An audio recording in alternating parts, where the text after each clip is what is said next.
Thousands of sick or disabled people have died as a result of being told that they are fit for work by Atos, the company the British government has contracted to conduct assessments on their behalf. Atos decides if a sick or disabled person who claims state benefit is actually in need of support, but their assessment process has come under fire due to the fact that 32 of the most vulnerable people in society die every week due to starvation, neglect, homelessness and suicide. According to the government's own figures, to 1,300 persons dying after being put into the work-related activity group, 2,200 people dying before their assessment was completed, and 7,100 people dying after being put into the support group. More people have died on British soil from this state-sponsored bullying than from terrorism. Now, this issue is largely ignored in the mainstream media, so in this report we're going to go and look at what's really going on, and we're going to speak to a medical health advocate who works with victims of Atos, and he reveals some shocking information. I don't believe that it's fair. The people I've worked with have gone through a process which they feel hasn't respected their dignity at any point of the process. Atos are a company or an organisation who provides a service on behalf of the government. Therefore, they provide a service that appeals to the government financially. Some of my clients that I've worked with have explained to me that some of the people that have taken them through the assessment, some of the professionals involved, primarily in the important stages of assessment, of assessing whether these people are fit for work or not, aren't medically qualified. Certainly not qualified enough to make that judgment as to whether that person is fit enough for work. It isn't fair. It's not fair on people with mental health issues because you can't see a mental health problem, and it has been known to cause real serious problems for these people. The ramifications are terrible for people with mental health issues. Very, very bad. People with mental health issues becoming anxious, becoming violent, it's forced them into relapses.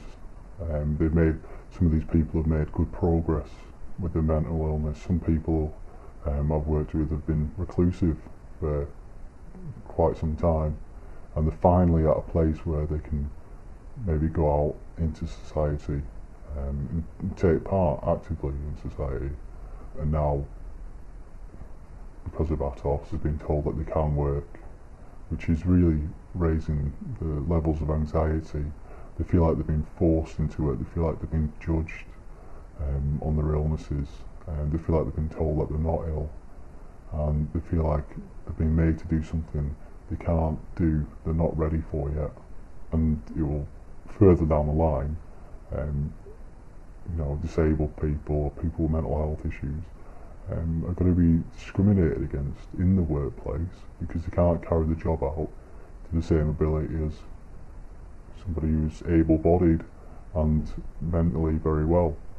But if the government were to look at it properly and perhaps maybe invest a little bit more money in doing this properly, looking at people as individuals and taking into account their needs, then I think the process would be a lot fairer. The government needs to look at the bigger picture, because there's still people out there who are swindling the government of taxes.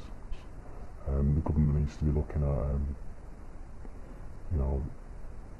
at this area, target these sort of people, as opposed to picking on the most vulnerable people out there with disabilities. And that's what Atos essentially does, and that's what a lot of people who I work with feel. They feel that Atos is picking on them because they're very vulnerable. Yeah, okay. Yeah, and I can't go into too much detail about that, but yeah, and more than once. you know, as a result of the assessment process. The services, social services, are stretched now more than ever. Social workers are now working to 2 to 3 times their capacity as to what they were working a year or 2 ago. The services have been cut. There's cuts all over the place. So they cannot provide the service for an ever increasing amount of people who are becoming unwell. I think it's the government basically saying, look what we're doing, look what fantastic cuts we're doing, saying to the vast majority of the public, so let's not forget people who are disabled and who are mentally ill are marginalised anyway in society. So they're saying to the unmarginalised people, look at what we're doing, we're sifting out the cheats, we're catching them, and they've been put to rights on what they're doing.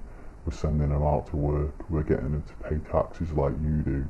But what the government are actually doing is they're picking on the most vulnerable people in society. And because these people are marginalised anyway, they don't have a massive voice. And it's, in effect, it's bullying. All I can do is hope that eventually the public become more aware of the atrocity here, what's happening, and be able to stand up and say, look, we don't want this. But as long as the government are sugarcoating it and selling it as something it isn't, then who else is to know? Who's to know? It's up to people to get that word out to people in the wider society. Personally, I feel that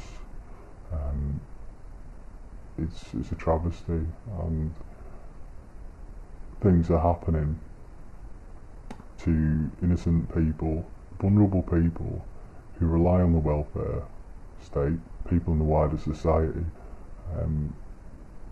aren't getting the opportunity to actually see what's going on. And I think if they could see what was going on, they'd be up in arms about it. And it's not just the healthcare professionals who are concerned. Tory MP Charles Walker, chair of the Procedure Select Committee, said, Atos is now so discredited that we should park it on one side and go off again in a different direction. Also, Katie Lane, head of welfare policy at the Citizens Advice Bureau, told the Mirror, there seems to be a clear link between the cause of death and the condition they were suffering from that led to the claim.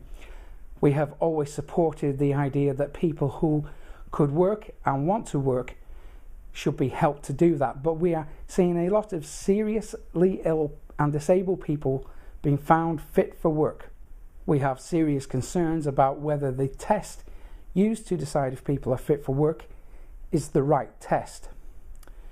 In November 2012, leaked documents seemed to suggest that Atos had made misleading statements about proposed cooperation with disability groups to help secure a £400 million contract to perform disability assessments. Atos had named 4 organisations as possible partners, despite having no contact with them. The charities strongly object to any suggestion that they plan to cooperate with the company. Speaking to The Guardian, Anne Maguire, the Shadow Minister for Disabled People, said, these revelations raise extremely serious questions over the 540 million PIP contracts. There is now clear evidence that Atos won a 400 million contract with a bid that was misleading.